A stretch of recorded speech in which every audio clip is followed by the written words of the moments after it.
We can do a detour. Welcome to Flying Flavor, episode 26. We're about dining etiquette this week. There is a little video component that goes to this. Let's start off with introductions. Stacey's working again this weekend. What's up with that? So I managed to convince a friend of mine who happens to be in town this weekend. I'm going to say hi to Robin. Hi, Robin. Hi, Robin. Robin has appeared occasionally in previous episodes. She's usually in the background, usually around the Christmas holidays. She's usually there drinking with us at some point. I'm trying to remember the episode, the Christmas episode. You and Mike were there. Yeah. So Mike was the one helping me, and she was sitting there drinking with Norm in the living room, not paying attention. But that's okay.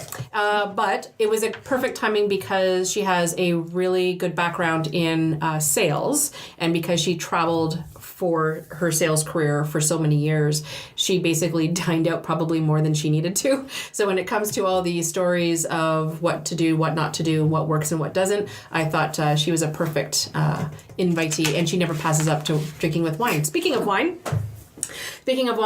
we are celebrating California today, partly because I'm going there next month, and I'm so excited.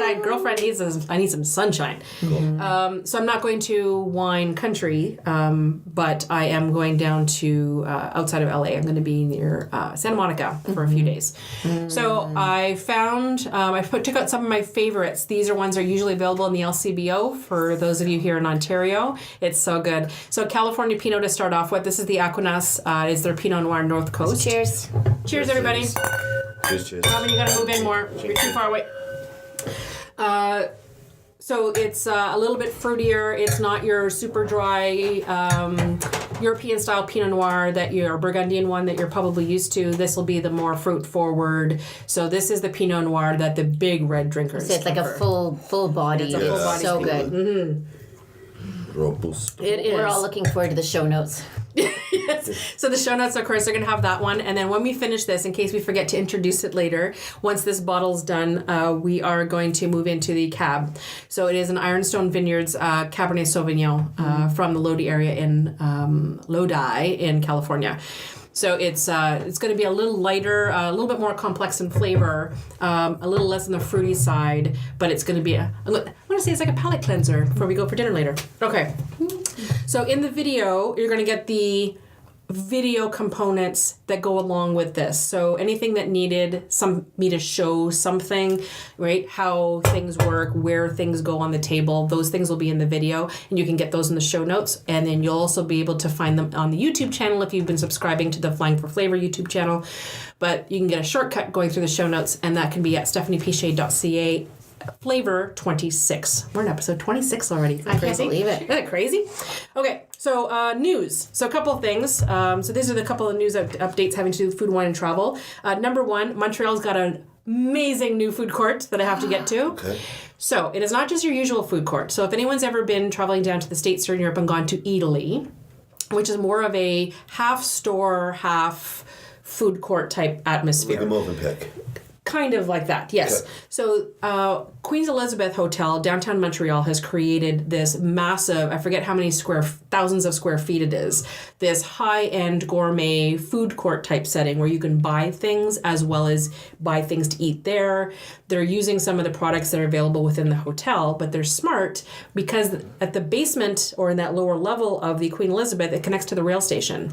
So now people coming and going using the rail station will also have access to they are. And there was a really cool, I think it was on the National and CBC last week where they were showing how the chef has figured out using, like if they're making a jelly in one of the sections that you could buy, that's the same jelly they're actually using in not just their restaurants within the hotel, but you'll get it for room service or they'll have it elsewhere. Cool. So they're actually multitasking, so there's no waste anywhere. So things that, they have fruit that's a little overripe that they're using one place that gets made into something else. So it's just a smarter way of... That is really cool. Yeah, and to be able to buy things when you're visiting Montreal and take them home. And that was a phenomenal idea. Cool. So, and actually, I loved that hotel, and I've kind of changed different hotels when I've been there before, but it makes me want to go back to the Queen Elizabeth. I was very impressed. News item number 2. This has to do with wine.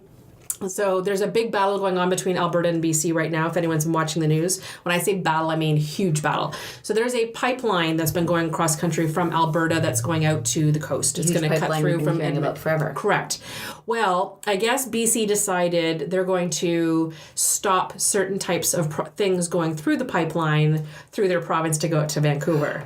So now, and then Alberta says, you can't do that. BC says, yes, I can, but. And now they basically said, oh, yeah, we're not going to sell BC wine in Alberta anymore. So to clarify, Shucks. As one of the BC things. is saying we don't want your stuff to come this way, Through the pipeline. They can't object to the pipeline because that was, that's nationally mandated. but products that were coming through. Yes, there's a bitumen. It's called bitumen, which is stuff that goes. They were one of the things they were going to pipe through. like the oily kind of stuff that's going through. I don't know all the Gotcha. technical terms for that, but BC basically says you're not letting that stuff go through the pipeline in our province. And so Alberta Alberta's said, hitting back. basically just crossed their arms and said, oh yeah, no BC wine's going to be sold in Alberta, which is screwing up so many, not just they have small businesses who may have wine stores, but I'm also thinking of restaurants that have a lot of BC wine on their menus. Anyways, there's a whole thing. So I have the video for that link as well. So if you want to watch the little clip on that, that was wild. And then locally here in Sudbury, Northern Ontario specifically, I don't know if it's 100%, but we are going to be having a new hotel tax that's added to the bills on our local hotels. I know, I was getting the screwed up faces. So one of the reasonings has to do with creating a different revenue stream to help pay for things like our new event center, arenas, all the other things that are coming forward, basically to go towards tourism. So this is a tax on travelers coming to Sudbury, booking hotels that's going to the city. Correct.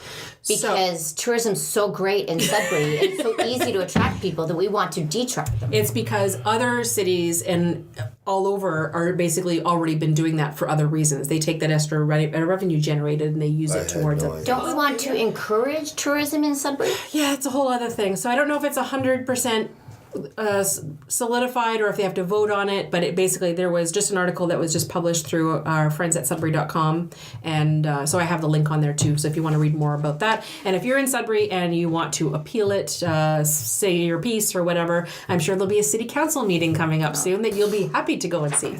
Wow. Okay, last thing, I was at a culinary tourism workshop yesterday. So if you've followed any of my blogs previously on the website, I mentioned this probably last fall when I started working with them. So there's a few of us food-centric business people from the city working with some members from our city Sudbury Tourism, economic development, and then we also have some partners coming in from Culinary Tourism Alliance from Toronto. So we have some provincial help in this. But essentially we're trying to create a new marketing strategy and plan for creating change or making Sudbury into a culinary destination. How do we do that? What is going to be our claim to fame? How we sort of get businesses on board? How do we get visitors to kind of steer them towards that topic? We're going to tax their hotel rooms. We're going to tax their hotel rooms. Yeah, that probably goes against all of our plans. Sorry, Steph. No, but that's, anyways, it's a really cool thing. So I'm going to probably write more about this, and then that was the workshop that we had open to other stakeholders yesterday, just try to get some additional feedback from other people in Sudbury. So we are moving into other meetings. They'll be finalized by the end of March. So we're going to probably have one, if not two more coming up. So I'll kind of fill you in on that. But one of the things that came out of the meeting, because we had really cool brainstorming sessions, and I started coming up with ideas. People were talking about like bus tours and restaurant things. I want to make, you know how like there's Throwback Thursday, right? Yeah. This big hashtag kind of went viral. I want to do the new hashtag to be Sudbury Saturday Night. Yes. Yes. So that's something we're known for. If you're not from Sudbury, it's a big thing. Just Google it, Sudbury Saturday Night. You'll get the Stomp and Tom to the Stomp and Tom. Stomp and Tom song. We actually have a statue of him that's been after he passed away. It was erected in front of our community arena.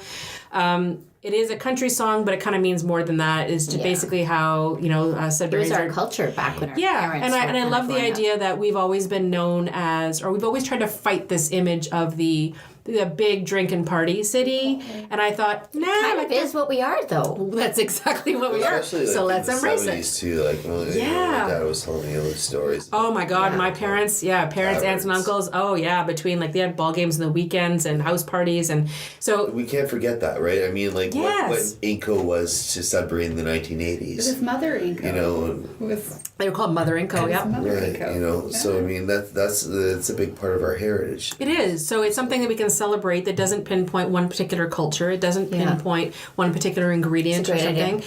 So we can start off with that. So I'm going to start the ball rolling. So I have a class on Saturday night. So as I post anything from there, it's just to show people that you can do a cooking class on a Saturday night. Yeah. So I'm going to basically post from the class and then always include the hashtag Sudbury Saturday Night. If you're a business owner and you've got anything food and drink related going on in the city of Sudbury on a Saturday night, start always including hashtag Sudbury Saturday Night on all of your all of your things. Whether it's a special event, whether you're a bar, whether you're a restaurant, whether you're a food delivery service. Basically, just get that started so that all locals embrace it. Or if you're playing Porchetta Bingo on a Sudbury Saturday afternoon. Because I have done that. And I have hashtagged it Sudbury Saturday Night. Because it starts our night at 2. Because that's how you do. So I just want to kind of encourage that. I'm going to post little funny things. If I still out someplace Saturday and I see a cool cocktail being served someplace, or sometimes there's hockey games on Saturday night. There's all kinds of options to do. But we want to be known in this city as the city that every Saturday night there's so many things to do that you couldn't imagine. There's tons of stuff. So I'm hoping that it works into like a website, a whole social media campaign, Facebook thing. That's going to eventually go on. But that's what I want to do. So if you're doing anything you're doing Saturday night, make sure you share what you're doing on a Sudbury Saturday Night so people do know that things are happening. Yes, a lot exactly. Of times people, like someone at the table rolled their eyes, but it's true because we don't know what's happening. We never know what's happening. Yeah. Okay. Let's go into dining stuff. So Robin's not even living in Sudbury anymore, and she's probably thinking, but it's kind of a cool thing. So now when you are in town on a Saturday night, you too should be using the hashtag Sudbury Saturday Night. I will. At Stephanie's house. No pressure. Yeah, you're usually just drinking at my house, but regardless, you can still... So as an outsider, I'll just throw in my 2 cents, which is Sudbury Saturday Night.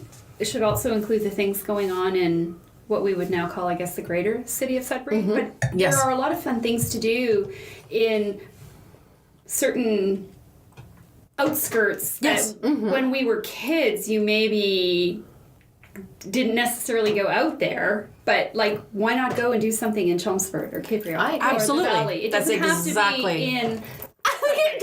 Now she's got 2 excuses to put in. Where are you going with that, Deke? No. You had a reaction to that. No, I'm all good. I just think there's things to do outside of like the downtown core or New Sudbury or the traditional places. Correct. We are the greater city of Sudbury, and that's one of those things. That's another part of my plan, is to get more of the outlying areas and businesses involved. Lively's got a huge little area right at the highway there. They where it's do. like this little mini... Chelmsford has a crazy horse. Yeah? Yes, they do. Yes, They do. That's where you buy ice. When you need ice in Chelmsford, you go to the Crazy Horse. Yeah. I did an event out there. And I'm like, I need to get ice. They're like, go to the Crazy Horse. What? Yeah, you go to the bar to get There's ice. a Max too. No, but apparently it's cheaper. So I went, my client recommended it was like $1 a bag or $2 a bag. Are you serious? And the bar literally loads up these bags and they give you bags of it. It was amazing. It's like small town living, right? Did they take Canadian Tire money like the Falcon did? Oh my God, can you imagine? It'd be Do you amazing. remember that? It's on a card now though. You don't have the cash I think it's so phenomenal for people who are listening to this who are not from here. Canadian Tire is a whole other culture.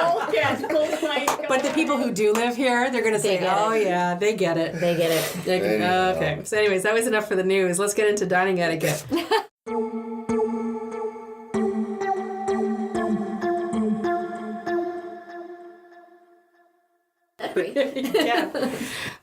Okay, so I didn't want this to, you know me, I don't like this to be an all formal thing. Dining etiquette is not supposed to be as serious a topic as people think. There's rules that have been set up over the years and generations, and some of it comes from royalty, some of it comes from different cultures, but usually it has to do with respecting the people who you're dining with. Yeah. Right? That's all it is. It's thinking of others before yourself. So that's the easiest thing that you can remember. If you don't, absorb everything we're talking about today. If you're not sure with, okay, what to do with this, or where do I put my glass, or what do I do with my napkin, if you forgot, just take 2 seconds and pause and think, okay, if I put this here, what could happen next?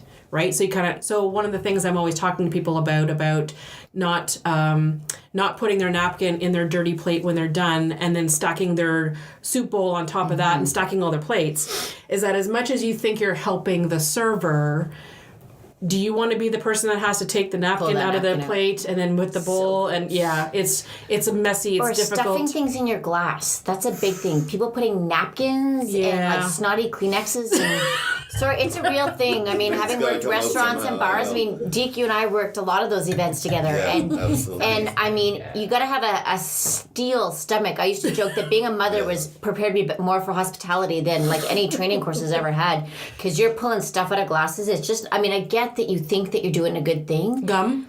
Oh, gum on plates. I'm a big anti-gum thing. I like gum. Send your emails. I don't care. Don't like gum. I always thought it was disgusting. Put your own damn gum in the garbage, though. I mean, we are grown-ups. We can do this. Or in a paper napkin that's folded, then it's less of an issue. But I mean, I'm the wedding planner who stands there at processionals as people are getting ready to go down the aisle, and they're spitting their gum in my hand. Because I look right at them, I'm like, you cannot go down the aisle. Like, they can't, because we're at a church, it's beautiful, it's pretty. It's not like you got trash cans on either side of the pews.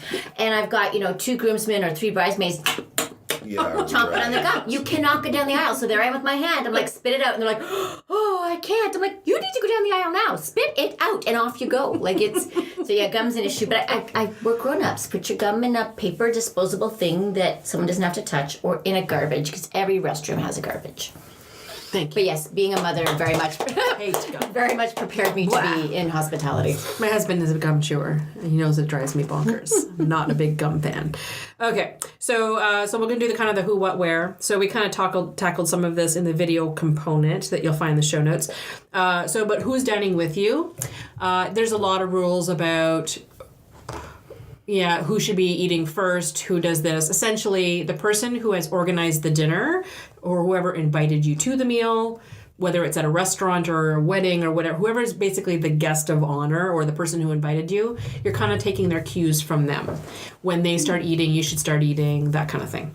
Interesting. Okay. So what you're eating is important. I was talking about the soup, right? If you get a chance to order your meal, or you're at a restaurant, if you aren't sure how you're going to handle the clam linguine with the shells, maybe don't order it. Save it for another time if you have to sit across from somebody that you're trying to impress, right?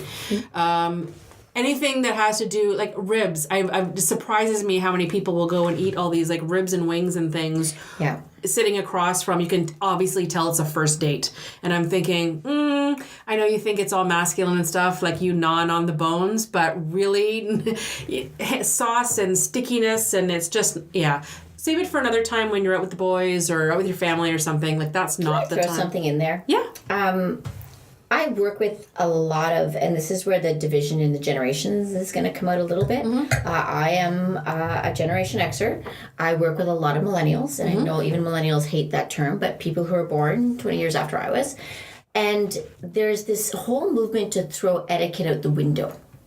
They're like, why do I need to do that? It doesn't matter. I can eat with my fingers. It doesn't matter. You should accept me for who I am and how I'm eating this way. What do you say to that? Full of crap. Well, I say the same thing. And it's the same thing. It has to do with, you can still, if you are choosing to eat with your fingers, there's actually not a lot of rules against that. It has to do with you eating with your fingers and placing the remnants of what you're eating hairy all over the table, or tucking them in the glass, as I said. Mm-hmm. So because that's disgusting for the next person. So something like that, if they want to eat it, is not that big of a deal. But it has to do with just general. They don't want table. First of all, most of them have never been taught any dining etiquette, so they just assume that it's just rules that old people do. Yeah. Well, until they start going to a lot of formal things, they're not necessarily going to know. And I've seen all those guys, you can tell the ones who have worn a suit for the first time. Yeah. And they show up at a wedding or another, and then they're sitting at those table settings with all the different courses, and then you can see their face turns white. Well, it's the same reason that generation expects to be in a senior executive position making six figures. Yeah. I mean, we don't have to digress but to it's that. the setting of expectations. It's the same idea. There were not a lot of rules, and there was this sense of entitlement and basically like I can do whatever I want. Like I think in some ways it goes together. I think so, because I was not overly strict with the details of table etiquette with Alex when he was growing up, but he knew the basics, right? As in, you shouldn't start eating until someone else does, right? No elbows on the table. My dad used to fork our elbows from across the table. I do that. I do that with my teenagers. Stab us with a fork. I do that with my teenagers. I poke their elbows, and the idea of waiting till everyone is at least served before you're eating. And my kids have done it. It's really interesting because they've been trained that you wait till everyone has a plate. And my daughter struggles because she just gets it and she's like, ah. But they're pretty good at waiting. And then interestingly enough is that my son will be waiting because he knows that that's what you do. And other grown-ups will be like, no, you go ahead and start. And he looks at me and he knows. And Mama's like, you don't start till everyone's got food. That's right. And so it's interesting to see that when we are teaching our kids etiquette, that there are other people working against it as well, too. I think you hit it on the head when you said it's about thinking about the other people around you. And I think that's really key to it. So even though we may not agree with fork on the left and knife on the right or whatever it is, or at least at this table, a little bit, but it's the idea that it's not about you in that moment. Whether it's that or elbows on the table, because it used to be that people were dirty. They come in from the mines or whatever, and they'd only wash their hands, they wouldn't wash their elbows, you kept them off the table, or waiting for everyone else to eat. How would you feel if you're starving, you haven't eaten all day, and everyone else has their food, and they're mowing down, and you're sitting there going, I could eat their arm right now. So it's really or even worse, I paid for the dinner. And they're all eating. Right? So I think that's where it comes to that idea of thinking of other people. Yeah, and that's the whole thing. So that's make it easy to not having to remember all the menus. If you can teach your kid or the rules, if you can teach your kids to say please and thank you, that's a general etiquette thing, right? Mm-hmm. Then you can also teach your kids to wait till people are there. Don't leave the table unless you've got permission or everyone's finished eating. Yeah. Just little basics. But aside from that, they don't need to learn which fork goes here. I mean, my nieces and nephews, now that because I was an auntie, once Alex got up older and I couldn't really coach him anymore, he didn't listen. Mm-hmm. We get to a certain age, it's only eye rolls. Teenagers. So then when my niece and nephew were getting it, they would love to help me set the table. Right? So that was my opportunity to show them, because we would do it at Christmas time where we would have the big formal table setting for Christmas, and they would get them. I'd have all the plates and where everything goes, and they got to, because they were doing it, it kind of absorbed it a little easier, right? Because kids do like doing it. I'm looking forward to my son having his first job, because it will most likely be at a local club where a lot of kids get their start. Yeah. And he already knows how to set a table and where things go and whatever else. I'm like, aha, you're showing up already with all this And he's a boy, they're never going to let him go. Oh, they're always crying for boys. Okay, so this might going to tie into Robin gets panicked because I'm pointing to her. But when you should arrive, when should you sit? And this is not just personal, this also has to do with business etiquette. So as an example, so it's a business lunch. Mm-hmm. You show up at the restaurant and the person you're supposed to be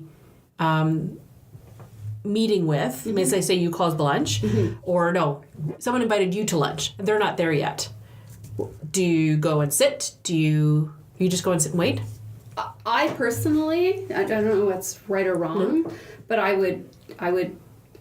Well, I don't know, because I'm usually the person who's done the invite. I actually don't know. So, but because I usually like to control the dynamic. Yeah. So. Oh no, but that's smart. So if you are, that's also proper etiquette. If you are hosting the lunch, then mm-hmm. you will always make sure to go there.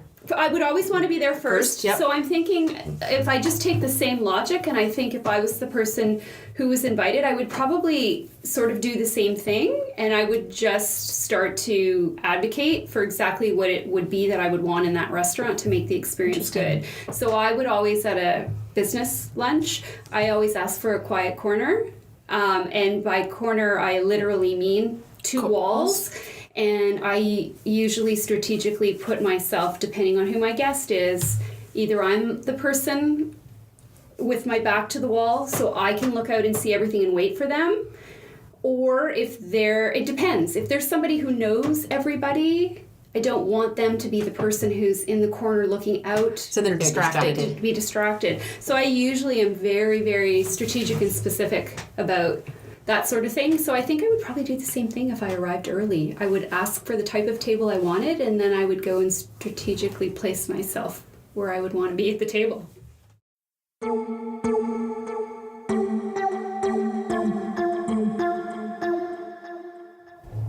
So moved on to the cab. So just as an experiment, because we were going from one to the other, just for those in case you decide to drink along when you're listening to this. So the Aquanas Pinot Noir is very fruit forward, and then the Ironstone Cab is a little bit more in that darker fruit stuff. So it's a big grapey, plummy. Yeah, it's such a different style and different flavors that at the very first sip might shock you a little bit if you're not having water. Just realized I didn't even got for you guys water. I'm a bad hostess. Water and all kinds of lovely things, but it's fine, whatever. No. So anyways, if you're not going to have water, another palate cleanser in between, just take note of that. It'll take a few minutes to sort of open up a little bit. Second, third sip, that's where it comes to life. Okay, so we finished with the, I can mention in case he's not here. So Deke had to step away, unfortunately. He had another engagement to leave to, and then us girls were talking too much. Mm-hmm. What a shock. Funny that. Okay, so I wanted to continue about sales and business etiquette.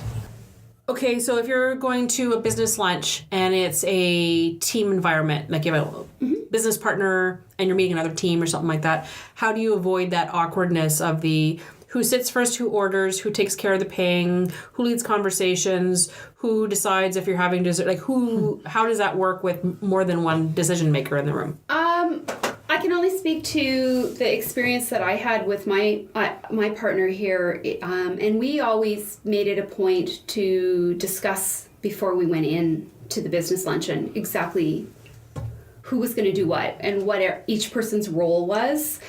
And I never wanted there to be awkwardness in front of the invited guest or invited client. Mm-hmm. So I was always a stickler for detail about that.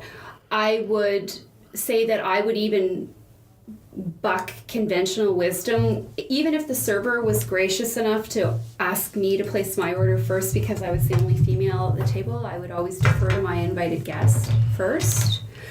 We were always prepared, literally had role-played the answer, depending on what time of day it was and what the situation was, because the answer changed. But if the guest asked about whether or not we were going to have alcoholic beverages. Ooh, that was one of my other questions. Yeah, that was as we sit here and drink wine too. At the meal. But what would you do?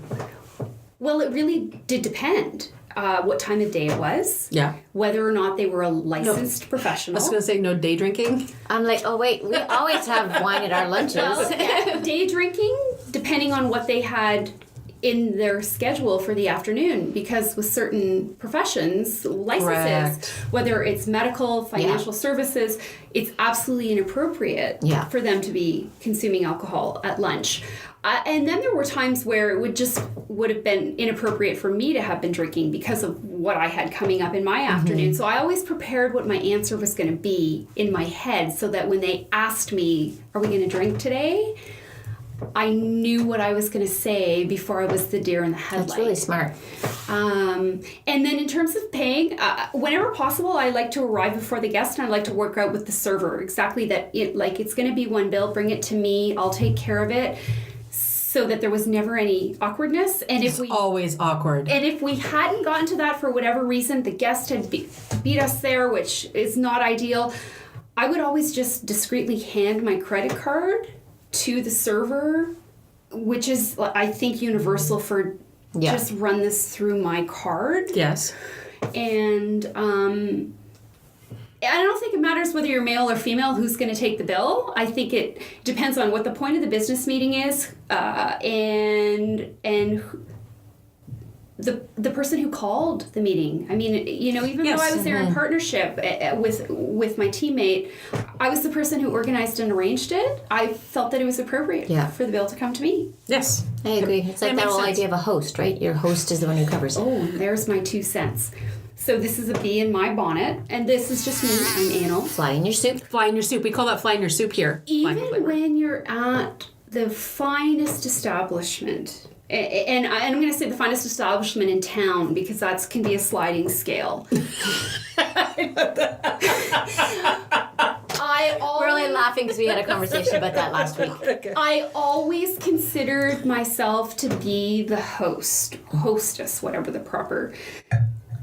If the service staff was neglecting something, was too busy, had forgotten something, had overlooked something, I always felt that the onus was on me, and I mean in a very discreet and respectful way, to make sure that my business guest was having an enjoyable experience. Yes. And if his water glass was empty, or I could tell that he was shifting his eyes because he wanted something, but didn't want to, I mean, I always, or, you know, it was a group of people and the water jug was at the other end of the table. I would get up and serve the people at my table, not to take anything away from the servers, but to pitch in, and not in a disrespectful way to the establishment, but because my opinion is that that's a reflection on me. I'm the person who's organized and invited you, and the least I can do is make sure that you're having a pleasurable experience. And I was just gonna, my first reaction was gonna be, oh my God, you're such a mom. Yeah. But no, it's not just, and then maybe it's because if for women we are more people pleasers, and that's kind of our nature. I'm just trying to picture a dinner or a lunch or dinner meeting I've gone to, business ones in the past. I could never see a gentleman getting up and doing that. However, my husband on more than one occasion. Let's pick on Norm. Norm was the first one I thought of when you said that. He will always come over and make sure your glass is accommodated. Absolutely. Yes. And sometimes, depending on where I was sitting, I would literally kick my male partner under the table and shift my eyes at the water jug, like dude.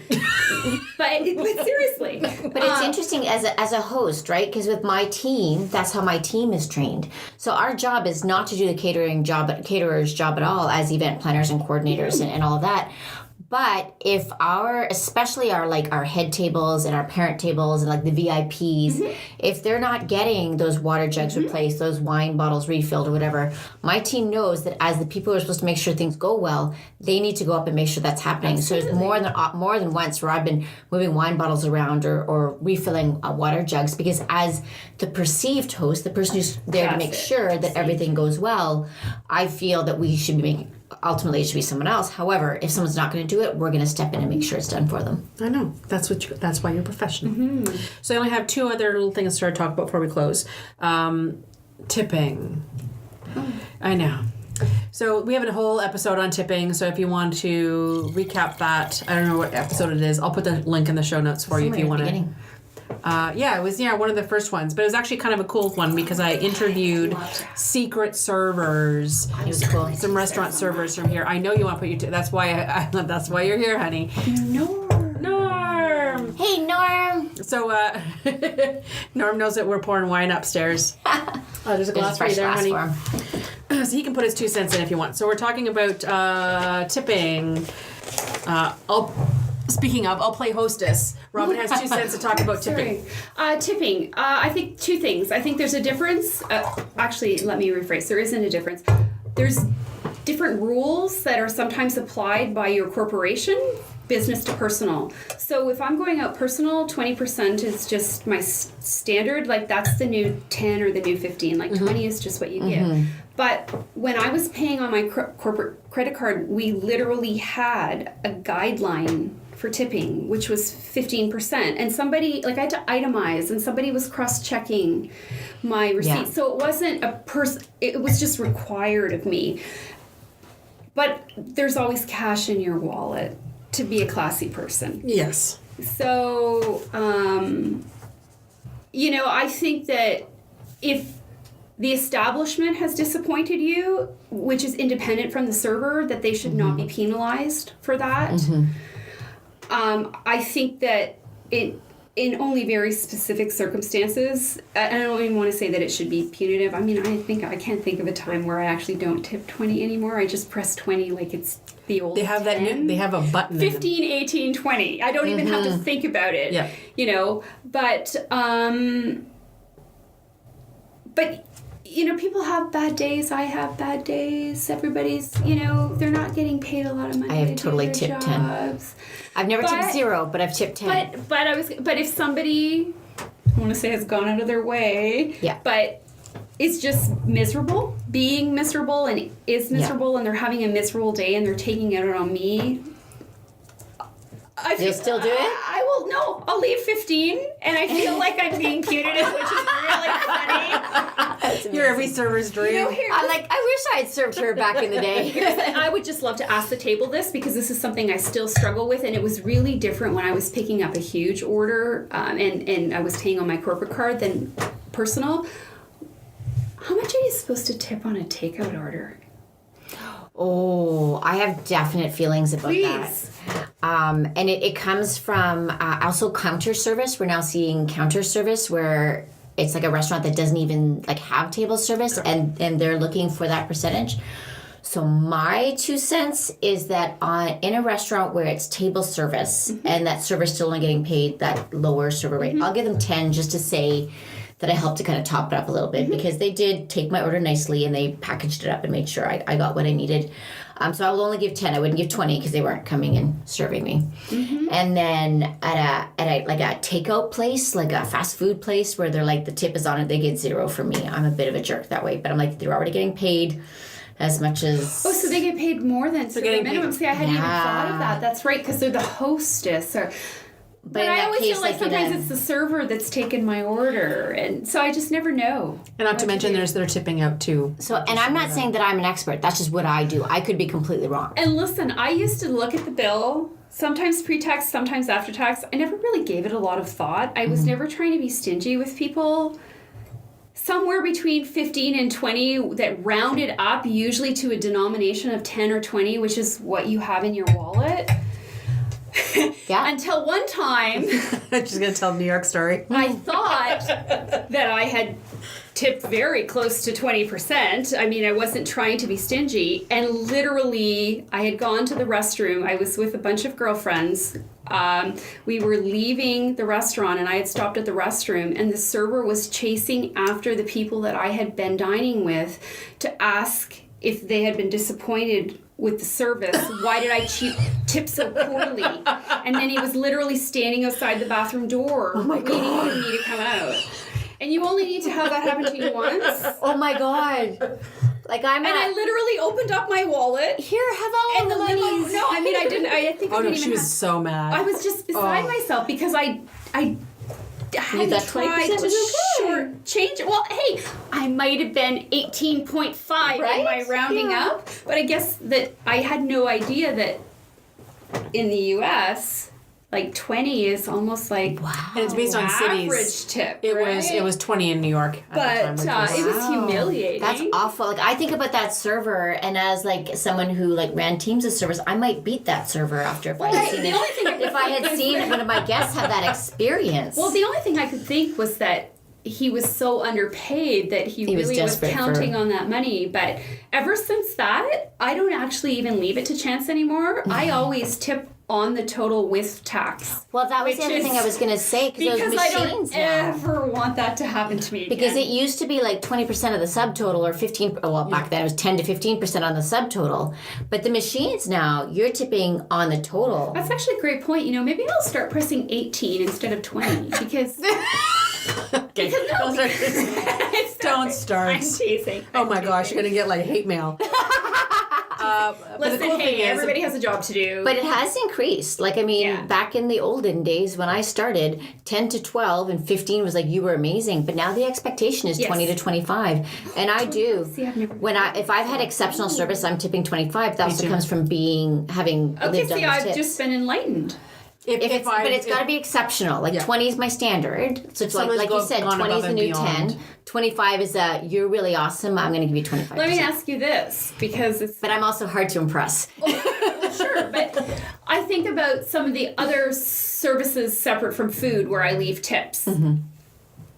What about tipping on the credit card versus paying the bill on the credit card and tipping in cash? I have done a lot more of tipping in cash lately. Because that's what we've tried to start doing, and then I don't know whether or not that makes it awkward for them because, you know, someone else could come by the table and grab and it, take yeah. the cash. We try to always make a point of making sure the server knows we've left money on the table. That's the proper way to do it. Here's the envelope. And the other thing is the servers. I'm going to do a recap. I'm going to do a redo.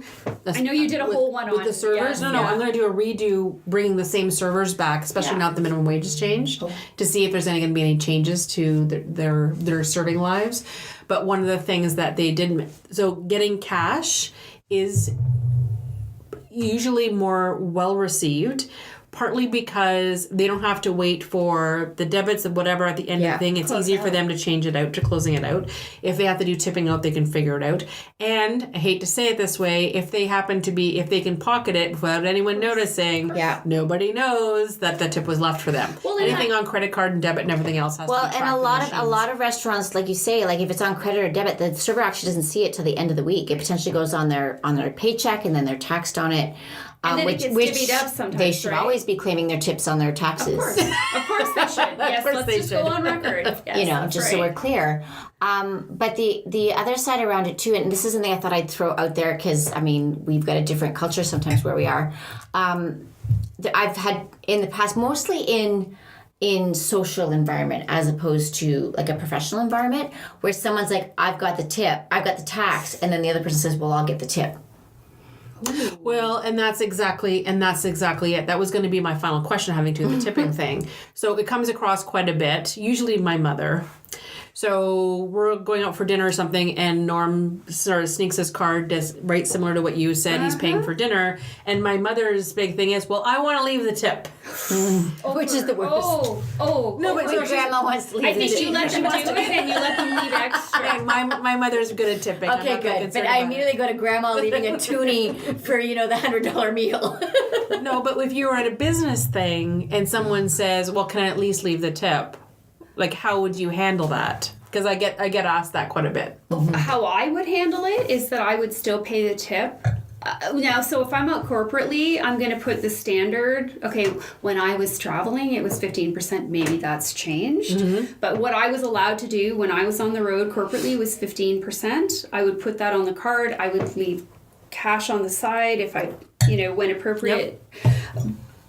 If the guests that I was with offered to take the tip, I would just suggest that they leave it on the table as extra. Thank you. Well, the reason I was talking about the tipping. Yes. Here's the situation. I want to see how all of you would handle it. Oh. You go for dinner with a few people, not necessarily a business dinner, or lunch, whatever, and you have separate checks. Right? Everyone's got their own bill, blah, blah, blah, whatever. Mm. And it's a place you go to often. And you're finishing the meal, whatever else, and everyone pays separately, and you happen to be the last one leaving the table just because you were checking your phone, whatever else, you're leaving the table.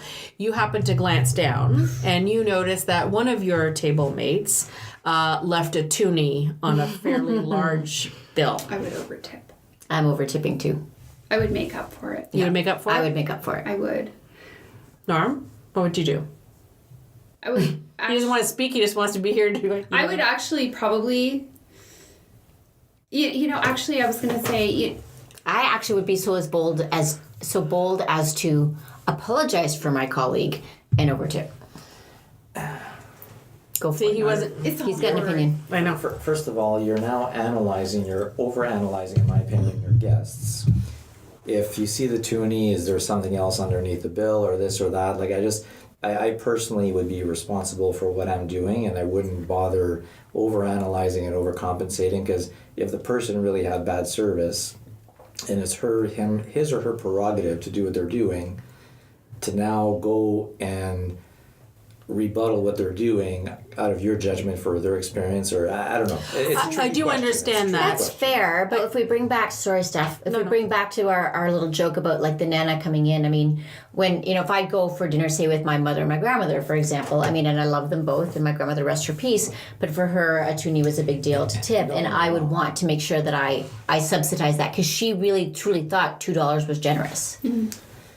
What I would do, and what I have done for many times, if and when I see that, I will always be picking up the tab thereafter. I was just Fair going to enough. say. Thank you. Yes. And that's I guess what, because sometimes I would have It'll only happen once. other lunch meetings or dinner meetings with those same people, but I don't want to pick up the tab.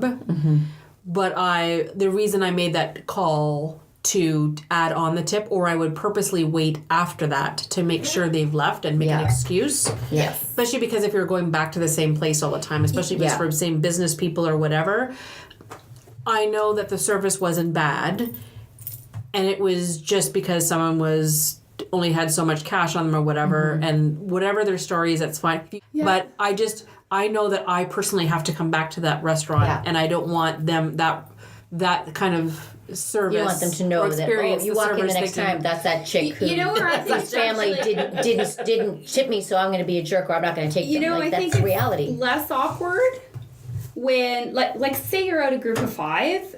Well, first of all, I think servers probably hate individual bills if you're a group of 5. But let's pretend you're a group of 5. It's maybe easier to look the other way and say to yourself, I've done the right thing, and whatever that person's done, they've done. Where I find it particularly awkward, and I just went through this last week, is where I went out with a colleague from work. After work, we went out, and we just decided to split the bill 50-50. I agree. And it wasn't that one person had a total and the other person had a total. It was literally the total bill being split 50-50. And I was like, oh my God, what's she going to press? Like, you can't even pretend to screw the mouth up on that. When a bill is split 50-50, there's 2 chits, and one person paid one amount and another person paid another amount, and that to me is absolutely mortifying. And as I was dreading it, I was thinking, oh my God, give me the card. Just take let me my pay card the first, damn take thing. my card first, take my card first. But I actually just looked at her and I said, I'm gonna go with 20 tonight. I think that sounds good, right? Oh, I love that. And whether she was going to or not, the server knows that I tried, so I kind of recused myself, and I'm hoping. Amazing. Well, then I'm hoping though I embarrassed her into it. Well, I hope maybe I shamed her into it. Maybe she was going to do it anyway.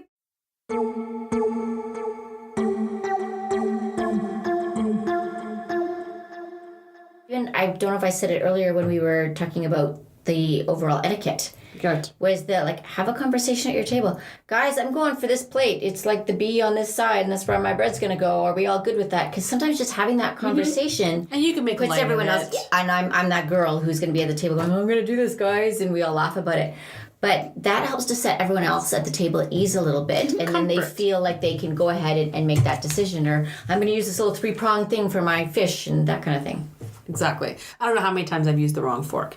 Norm can actually tell the story about the time I ate butter at a restaurant.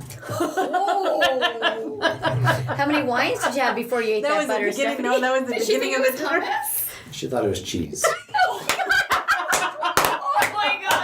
It was on a very creamy cheese. It was a creamy cheese. It was on a pickle tray. Oh, I just thought thank you. It was on a pickle tray. It was on a pickle tray. Thank you They very were much. like pickles with butter?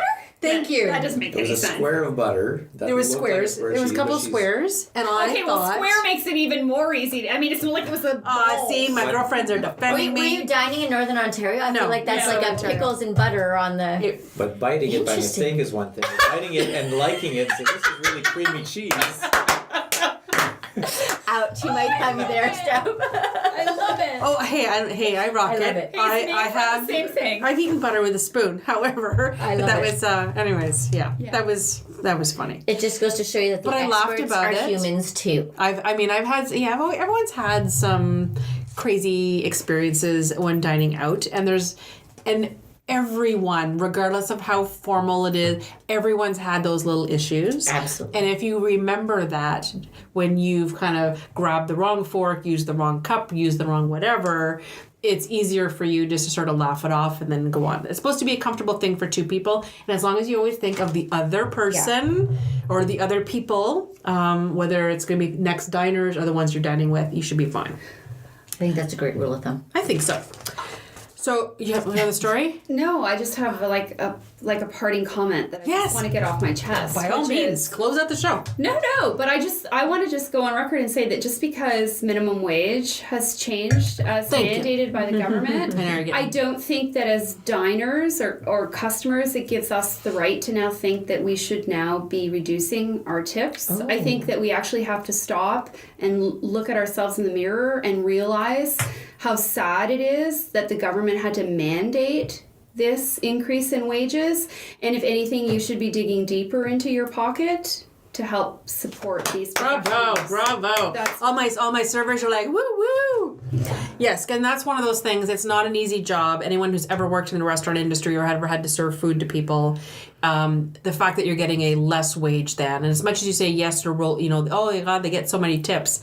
Still, most of the people that they're serving make at least double, if not more, than they do. Think of the shitty hours they have to work. They deserve to make that money. I know. I mean, like, it's not easy work. Correct. They're there early and they're there long after we've gone home to bed. Yes, and that's the one thing is people don't realize, the setup and stuff that has to go through it. Gotta clean too many kitchens in my lifetime to know what goes on afterwards. All right, next week. Actually, not even next week. On Sunday. So Sunday morning we have doing our wedding brunch. So Deke's the only one, unfortunately, can't make it. So he's sending along some information for the lucky winners of our wedding brunch contest. But the girls are going to be there. So Stacey will be back in town for that. So we will be on hand to basically answer questions and talk about destination weddings, catering questions having to do with the who does what and when, how to solve certain problems. Some of the planning problems. So everything having to do with food, wine, travel when it comes to weddings. We're going to have this brunch and we're basically going to tape it live at Milestones here in Sudbury at 11 a.m. With mimosas. Woohoo! And then we got little gift bags and stuff for the winners too, which is going to be a lot of fun. And then that will actually be taped and then will air the following Saturday morning. So it's kind of a cool thing. So you'll be able to hear the whole thing. And so if you entered and you didn't get a chance to win, I apologize. I can't afford to pay for everyone's brunch, but you will be able to listen to it and get maybe some of the questions answered that you've always wanted to know. So we're basically going to be there at their beck and call just to answer whatever questions. It's a free consultation with alcohol and food. It is literally a free consultation. That's actually, I was talking to a client. I'm like, you should enter. It's like free extra time with me. You want this. So it's going to be a lot of fun. And I've done a lot of weddings over the years on the food side and the beverage side. So I think it's going to be a fun thing. So that's going to be on Sunday morning. We're taping that. So if you happen to be in the Sunday area and if you're going for brunch on Sunday morning, you happen to be at Milestones, make sure you wave and say hi. And then it's a crazy week. Next Thursday is our beer show. It's our on-site. So we're actually going to be live at Hard Rock 42 Gastropub here in Sudbury, located on Elm Street, right in the hotel. You can't miss it when you drive by their front windows. All you see are taps. It is one of the beer drinking places to come here in the downtown Sudbury area, and it's right around the corner from here, so we thought it's a perfect venue. As opposed to drinking beer here in the studio, we might as well just go off-site. So if you happen to be in the Sudbury area next Thursday, make sure to stop in at Hard Rock 42 or get off work early. Don't tell your boss. Call in sick. Do what you got to do. We're actually going to start taping at 5. So we're actually going to tape the episode on the bar side at Hard Rock 42. If you're there and have questions, you want to have a beer with us, send us a toast, whatever. We're going to tape the whole episode. I'll edit it later, so don't worry about any craziness that may happen. And then I think we'll do some of Facebook Live clips. And I've got all kinds of swag coming. I've got a friend of mine who's making us really funny t-shirts having to do with drinking and all that kind of stuff. So basically you just got to show up and you get prizes, which is kind of cool. So that'll be next Thursday. And then because I wanted to add in a recipe, I just finished doing the I'm trying to think which class it was. My Fresh from the Mediterranean class, which went over really well. And as I've been trying to coax people on my website to try one new thing, right? Hashtag one new thing. One new thing for 2018. So try baking on your own. I've been trying to convince people to start making their own pizza dough, flatbread, that kind of thing. So there was a really easy rosemary flatbread that I served this past week's class. So I put the recipe on there, and it uses an instant yeast, which makes it even faster. So now you can make flatbread You can put sliced tomatoes, you can put cheese on it, you can have it on its own, have it with soup, you can have it with as a side dish, or you can just have it as a late night snack. But it's a really easy one to do, so that's going to be on the show notes as well. And don't forget the show notes are at stephaniepichet.ca/flavor26. And one last little thing, hashtag Sudbury Saturday night.